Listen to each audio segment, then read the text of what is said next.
صاحب علم شخص جو واقعتاً مطالعے سے شغف رکھتا ہو، جس کو اسٹڈی کا ذوق ہو، جس نے صوفیہ کو پڑھ لیا ہو، وہ کبھی بھی پیر ارچی کا منکر نہیں رہ سکتا۔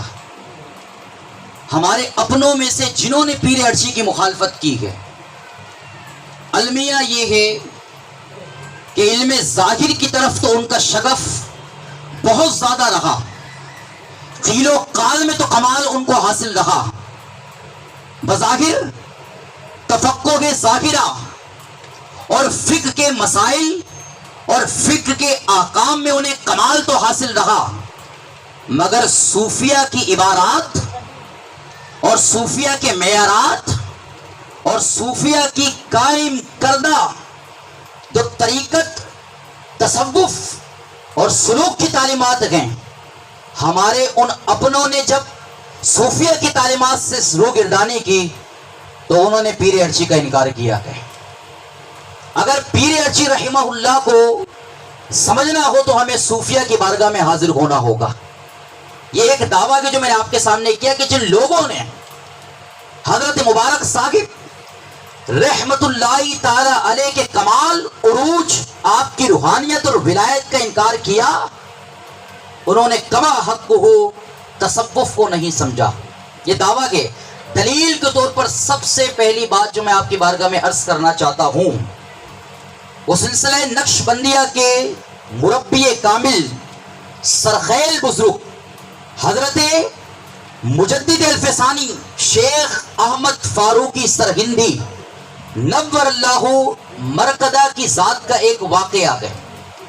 آپ رحمت اللہ تعالی علیہ، آپ کی بایوگرافیز میں مصنفین نے، سیرت نگاروں نے یہ واقعہ لکھا کہ جب آپ حج کے ارادے سے حرمین طیبین کے لیے رخت سفر باندھ کر روانہ ہوئے ہیں، درمیان میں آپ کے کسی ساتھی نے کہا فلاں مقام پر ایک عارف کامل کی خانقاہ ہے، چلو آؤ کچھ ان کے سامنے زانوِ تلمس دے کر کے حصول فیض کر لیا جائے، اکتساب کمال، اکتساب روحانیت کر لیا جائے۔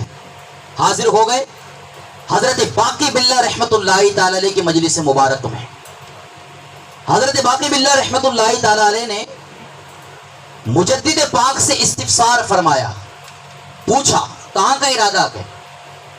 حضور نبی کریم علیہ کی افضل الصلاۃ والتسلیم کے روزہ اطہر کی زیارت اور کعبہ محترم حرم مبارک کی زیارت کے ارادے سے نکلے ہیں۔ فرمایا حضرت باقی باللہ نے، جس حرم محترم کی زیارت کے لیے آپ نکلے ہیں، کیا اس حرم محترم کے مالک سے آپ کی کوئی جان پہچان ہے، کوئی معرفت ہے؟ اب یہ سوال مجدد الفسانی کے لیے حیران کن سوال ثابت ہوا۔ آپ سے وضو پوچھا گیا، غسل پوچھا گیا، نماز پوچھی گئی، زکوٰۃ پوچھی گئی، روزے پوچھے گئے، تجارت پوچھی گئی، طلاق، خلا، لیان، زہار پوچھا گیا۔ آپ حیران ہو گئے، کوئی بزرگ پوچھتا ہے کہ کیا اللہ سے بھی معرفت ہے؟ فرمایا کچھ ایام ہمارے پاس رکیں۔ یہ خود حضرت مجدد پاک کا بیان ہے کہ حضرت باقی باللہ رحمت اللہ تعالی علیہ نے مجھے اسم ذات کا ذکر عطا فرمایا اور فرماتے ہیں مجھ پر توجہات مبارکہ ڈالی تو اللہ نے میرے باطن کی زندگی کو تبدیل فرما دیا۔ اب ذرا غور کیجئے کتنا کمال ہے پیر ارچی رحمہ اللہ کا کہ آپ کی ذات کو بزرگوں کی ازواج سے کیسی مرکزی مضبوطیت حاصل ہے۔ مجدد الفسانی کے بعد سلسلے نقشبندیہ میں کثیر واسطے ہیں، بہت سے واسطے ہیں۔ کمال ہے کہ پیر ارچی رحمہ اللہ کی روحانیت کا، آپ کی ذات کو ہم یہاں سے سلام کرتے ہیں۔ آپ نے وہی طریقہ ہمیں دیا جو حضرت باقی باللہ نے حضرت مجدد الفسانی کو عطا فرمایا۔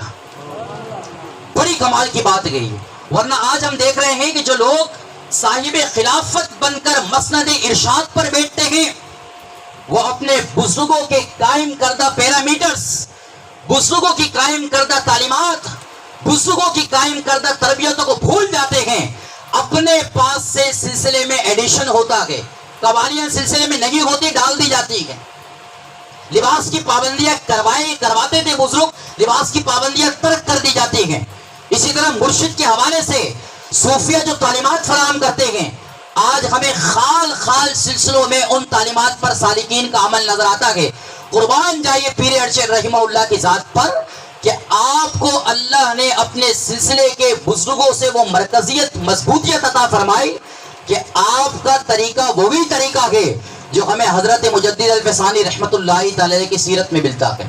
اور میں نے الحمدللہ اپنے مرشد کریم کی زبانی یہ روایت سنی ہے کہ پیر ارچی فرماتے تھے مجھے سب چھوڑ کے چلے جائیں، میں اپنا طریقہ نہیں چھوڑوں گا.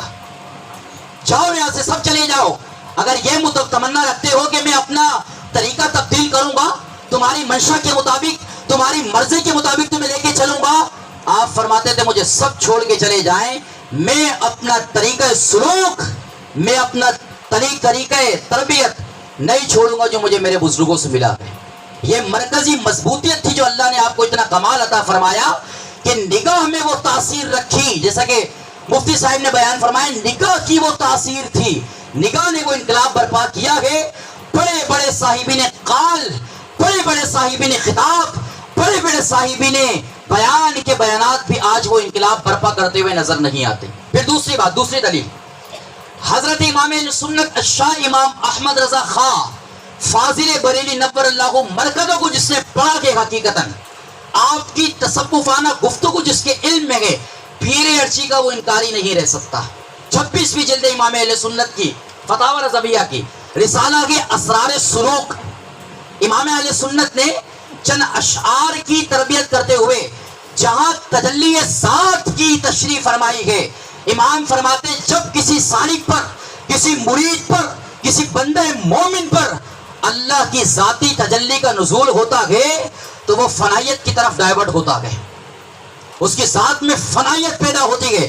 اور خدا کی قسم امام اہل سنت کی نص ہے، امام اہل سنت کی عبارت ہے، امام کا اقتباس ہے، فتاوی رضویہ کا پیراگراف ہے. امام اہل سنت فرماتے ہیں غوث اعظم کے پیچھے ان کا ایک مرید نماز پڑھنے کے لیے کھڑا ہوا، اللہ نے غوث اعظم کی ابتدا میں ہی اس مرید کامل پر اپنی ذاتی تجلی کا نزول فرمانا شروع کیا. امام اہل سنت نے لکھا کہ فتاوی رضویہ کی 26ویں جلد کے رسالے کا نام ہے اسرار سلوک. امام فرماتے کہ جب غوث اعظم کے پیچھے نماز پڑھنے والے آپ کے اس مرید پر اللہ کی تجلی ذات کا نزول شروع ہوا، امام فرماتے ہیں اس کا جسم پگھلنا شروع ہو گیا، یہاں تک کہ گوشت پگھل گیا، ہڈیاں پگھل گئی، کھال پگھل گئی، صرف ایک قطرہ رہ گیا. امام اہل سنت فرماتے ہیں غوث اعظم نے سلام پھیرا، وہ جب آپ نے قطرہ دیکھا اپنے ایک سالک کو حکم دیا، سالک نے وہ قطرہ ایک مبارک کپڑے میں اٹھایا. حضور غوث اعظم نے فرمایا اس کی تدفین کریں. اللہ کی جلال والی تجلی میں بھی کیا کمال ہے، یہ میں آپ کو رضویہ کی عبارت سنا رہا ہوں، اللہ کی جلال والی تجلی کا کیا کمال ہے. اور غوث اعظم نے فرمایا پوری قیامت اللہ کی ایک تجلی ذات سے آ جائے گی. بس یہ رضویہ کی عبارت ہے. اب ذرا دیکھیں امام اہل سنت کی عبارت النص ہے، یہ امام کی عبارت ہے. اس سے اشارہ یہ ملا کہ جب وجد طاری ہو، حال طاری ہو، کیف طاری ہو تو جسم پگھل جاتا کہ سیفیوں کا پھڑکنا مچلنا پتہ نہیں لوگوں کو کیوں سمجھ میں نہیں آتا. جب اعلیٰ درجے کا کام ہو سکتا ہے وجد کے ذریعے تو بظاہر سیفیوں کا رونا، تڑپنا، مچلنا، کپڑوں کو پھاڑ دینا میرے بھائی، یہ پھر بھی سمجھ آنے والی چیزیں. امام اہل سنت نے جو چیز لکھی ہے اگر آپ اس پہ اعتراض کرتے ہیں ہمت ہے تو اعتراض کیجئے اور پھر صوفیہ کی بارگاہ میں مبغوث ترین بن جائیے. اور اب آخری بات، میں کل پڑھ رہا تھا حضرت شیخ شہاب الدین سہروردی رحمت اللہ تعالی علیہ کی کتاب عوارف المعارف. آپ نے محبت پر جہاں کلام فرمایا ہے، آپ نے فرمایا لوگوں سنو محبت دو طرح کی ہوتی ہے، محبت عام، محبت خاص. محبت عام اللہ کے اوامر پر عمل کرنے سے اللہ عطا فرماتا ہے، سمجھیے گا. محبت عام جو بندہ مومن کو ملتی ہے، حضرت شیخ شہاب الدین سہروردی فرماتے جب بندہ مومن اللہ کے اوامر پر عمل کرے، نماز کی پابندی کرے، اللہ کے فرائض واجبات سنن موقدات کی اتباع کرے اور نوافل کی کثرت کرتا رہے اور نوافل سے اجتناب کرے، حرام کاموں سے بچے، مکروہات تحریمہ سے بچے، سنتوں کو ترک سے بچے، فرماتے ہیں محبت عام مل جاتی ہے ایسے مومن کو. لیکن فرماتے ہیں ایک ہوتی ہے محبت خاص، وہ کس کو دیتا ہے اللہ؟ فرمایا محبت خاص اس کو ملتی ہے کہ جس کو محبوب کی روح کا مشاہدہ کروایا جاتا ہے، جس کو محبوب کی روح کا مشاہدہ کروایا جاتا ہے اللہ اسے محبت خاص دیتا ہے. قربان جائیے پیر ارچی کی ذات پر. ہمارے الحمدللہ جو مراقبات ہیں ان مراقبات میں الحمدللہ ہمیں ہمارے محبوبین اولیاء، اللہ کے صالحین، اللہ کے مقربین، اللہ جل وعلا کے عارفین کی ارواح سے ہمارا تعلق قائم کر دیا پیر ارچی نے الحمدللہ. تو پتہ چلا پیر ارچی نے اپنے صالحین کو محبت خاص بھی عطا فرمائی ہے. اب جس شعر پر بیان شروع کیا تھا اسی پر اختتام کروں گا. اللہ کروڑ رحمتوں کا نزول فرمائے پیر ارچی کے مرکز پر، پیر ارچی کے مزار پر. اقبال نے بڑی پیاری بات سمجھائی اور یہ سیفیوں کو زیادہ جلدی سمجھ میں آتی ہے. اقبال کہتا ہے، اقبال اپنے شعر میں بڑی پیاری بات کہتا ہے. اقبال کہتا ہے عقل و دل و نگاہ کا مرشد اولی ہے عشق، عقل و نگاہ و دل کا مرشد اولی ہے عشق. عشق نہ ہو، عشق نہ ہو، عشق نہ ہو. قربان جائیے پیر ارچی کی ذات پر. بار بار یہ بولنے کا دل چاہ رہا ہے. پیر ارچی نے سینے میں جو عشق کی بوٹی لگائی ہے، شریعت آسان کر دیا ہمارے لیے الحمدللہ، شریعت پر عمل آسان کر دیا ہمارے لیے. تو فرماتے ہیں ڈاکٹر اقبال عقل و دل و نگاہ کا مرشد اولی ہے عشق. عشق نہ ہو تو شرو دی کیا گے، یہ شریعت کیا گے عشق کے بغیر، یہ دی کیا گے عشق کے بغیر، یہ مسائل دینیاں، یہ احکامات دینیاں، یہ فروعات دینیاں، ارے کیا گے. اقبال کہتا ہے عشق کے بغیر.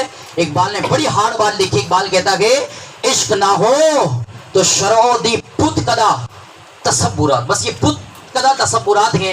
اگر دل میں عشق مصطفیٰ نہیں ہے، عشق مرشد نہیں ہے، عشق مبارکین نہیں ہے تو شرع دی کی کوئی روحانیت، کوئی چاشنی ہمیں حاصل نہیں ہو سکتی. تو پیر ارچی پر جو لوگ انکار کرتے ہیں ان کو سوچنا چاہیے اللہ کا ایسا ولی کامل کہ جس نے نگاہ سے خدمات دینیہ سر انجام دی ہیں، نگاہ سے تجدیدی خدمت سر انجام دی ہے، لاکھوں کو الحمدللہ ولی بنا دیا ہے. ولی بنانا کتنا مشکل کام ہے، عالم بنانا پھر بھی آسان ہے. 6 سال بٹھائیے اپنے سامنے، 8 سال بٹھائیے اپنے سامنے، سارے معقولات پڑھا دیجئے، منقولات پڑھا دیجئے، عالم تو بن سکتا ہے، ولی نگاہ ولی سے ہی بنتا ہے الحمدللہ. تو دعا کیجئے اللہ پیر ارچی کا فیض تا دم مرگ ہمارے سینوں کو عطا فرماتا رہے. آمین. وآخر دعوانا الحمدللہ رب العالمین.